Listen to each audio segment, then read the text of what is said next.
शुभ सकाळ.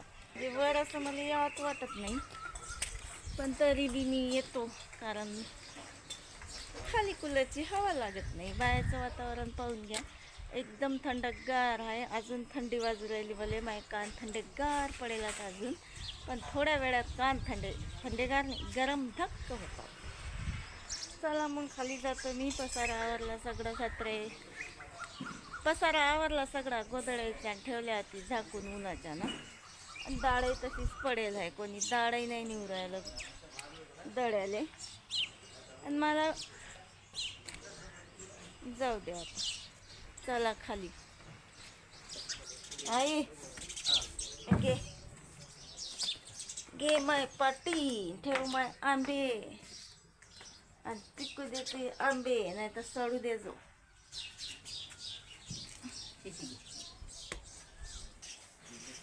चला आपलं भाड्या बिस्तऱ्या घेऊन घरी.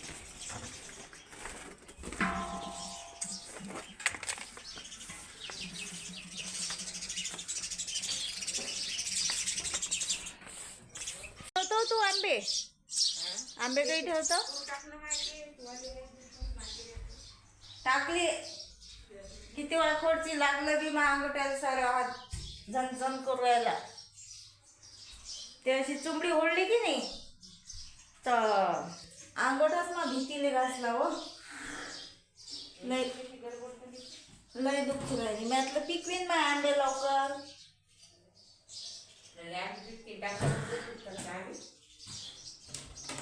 काय सांगता येते,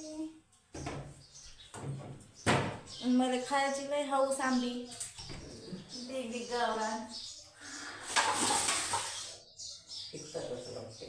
वाशिम राहिला ना, खरबूज त्याचा आला का वास. गवत पाहिजे होतं हो. पहिले कसं कूलरचं गवत असलं तरी चाललं असतं, नाही का आपल्या घरी. अरे 2-3 रस होतात आपले गावाला आंबे पिकलेले. मग कुठं टाकणं त्या कुटाळाला ते हे होतात ना किटकुलं. हो, किटकुलं खातात आहे की नाही. किटकुलं खातात ना, मग ते काय कामाची गोष्ट आहे ती. आता 12-13 तारखेला तर पोरगा आणि ना मग आंबे मोठा लेकरं आणते का पोरगा आणते? आंबे आणते, नाही आणणार. लेकरं आणते का आंबे आणते? हा, कुठे कात्री पिकतातच ना. जे डागेलात ना ते बाहेर ठेव. काय नाही, त्याच्यावर काहीतरी झाकण ठेव, झाली जवणी. जुन्या काळात मेरा घराचे घरं भरेल असंच जात आंब्याचे नाही. लोणचंही मस्त होऊ राहिलं. पण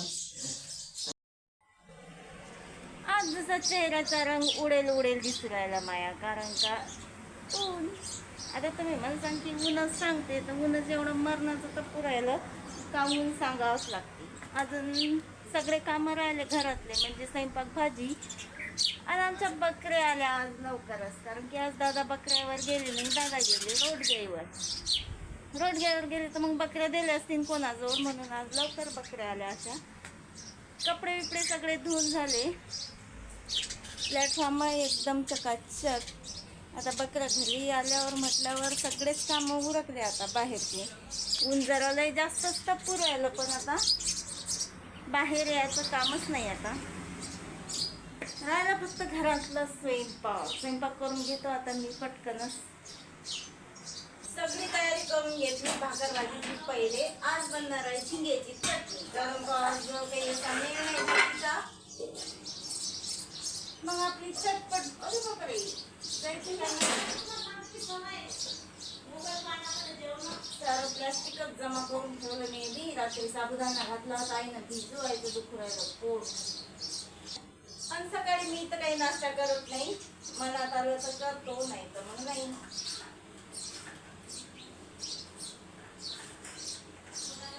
आता गॅसही तंत वापरायला लागू राहिला. माझी धगधग करू राहिला, कारण गॅसचा तर काही आता मेळ लागत नाही माझ्याला, कारण माझं नाही गॅस बुक. आणि बुक केल्याशिवाय गॅस काही भेटत नाही. आता एका बुकवर 2 गॅस म्हणजे 2 महिने थांबावं लागतात. मग 2 सिलेंडर भरून आणायचे.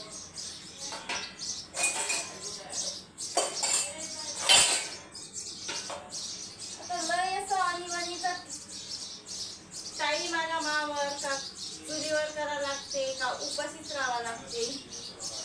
हे मला समजून नाही राहिलं. एवढं टेन्शन आलं मला का लय. तर गॅस संपल्यावर काय होते दाखवतोच मी तुम्हाला. व्हिडिओ कंटिन्यू करा. आता पोळ्या जाळ्याच करतो मी, तेलाचं काही करत नाही. म्हणजे याचे फुलके म्हणतात, फुलकेच करतो मस्त 3. कारण का तेलाच्या पोळ्या तर मला काही खावाशा वाटत नाही. फुलक्यावरच काम चालू आहे आता. लय दिवसाचं काम चालू आहे फुलक्यावरच. भांडे नेऊन ठेवले बाहेर. लय जरा जास्तच झालं तर जेवण करून घेतो आता. भांडायचं पाहायला जाते. मग जेवण केल्यावर काय होते काय नाही संध्याकाळी. कारण का उन्हाचा फटका जर लागला तर लय भारी जाणार आम्हाला. या मग जेवण करायला मस्तपैकी झिंग्याची चटणी, म्हणजे मच्छी, सुकी मच्छी म्हणतात याले मुंबईवाले. आगरी लोक, आगरी पोळी. सकाळ जेवण केलं आणि ऊन बी लय जास्त झालं होतं. तव्वापासून झोपली, म्हणजे दुपारपासून 12 वाजतापासून तर आत्ताच उठली मी. एवढ्या उशिरा म्हणजे 5-6 वाजू राहिले नेमके. अजून कपडे राहिले घरात न्यायचे, कपड्याच्या घड्या राहिल्या करायच्या.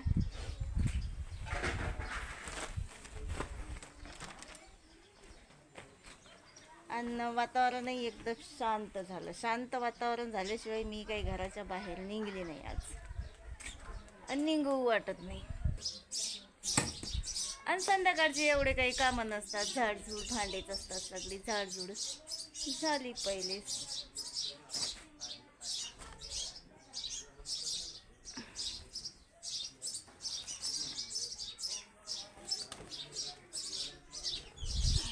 आणि राहिले फक्त आता भांडे.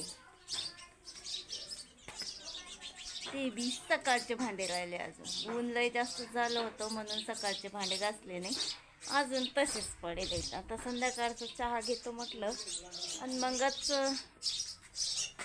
भांडे घासतो. तर पण आता चहा घ्यायला दूध नाही आणि दूध काढायला बकऱ्या अजून आल्या नाही. संध्याकाळच्या चऱ्याला गेल्या, ते दुपारच्या अजून आल्याच नाही. आणि आईची सून घरी असली की मला काही एवढं टेन्शन नाही. बाहेरची झाडझूड करायचं का काय. म्हणून आज मस्त असं दुपारपासून आराम केला तर डायरेक्ट आत्ताच उठली मी. आणि संध्याकाळचं बाहेरचं वातावरण पाहून घ्या. आमच्या आईच्या चालू आहेत गप्पा मस्त.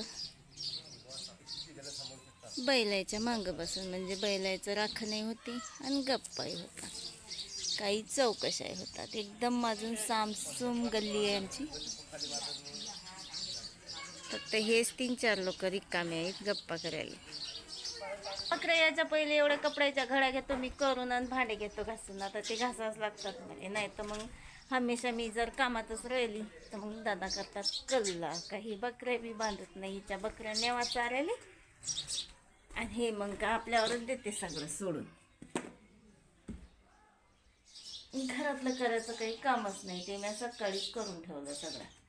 आणि घरातल्या कामाला हात लावायचं कामच नाही. ते सकाळीच करून ठेवलं मी सगळं. फक्त हलकासा झाडू मारा लागते आणि तो मी भांडे घासल्यावर घेईन आता मारून. तसे मी पहिल्या वेळेस नेले होते टॉप, ते काही फिट केले नाही. असे झोपले टॉप हात. तसे उन्हाळ्याचे चालून जातात, पण ते जे टॉप हात ते लई झोपले आहेत.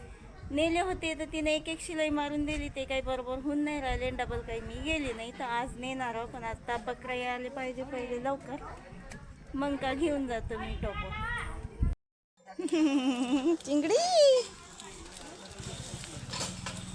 आल्या रे बाबा, बकऱ्या आल्या रे. आज काही चारा नाही रे तुम्हाला. पाणी द्या पाणी. चारा असला की चाऱ्यावरच भेटता हो.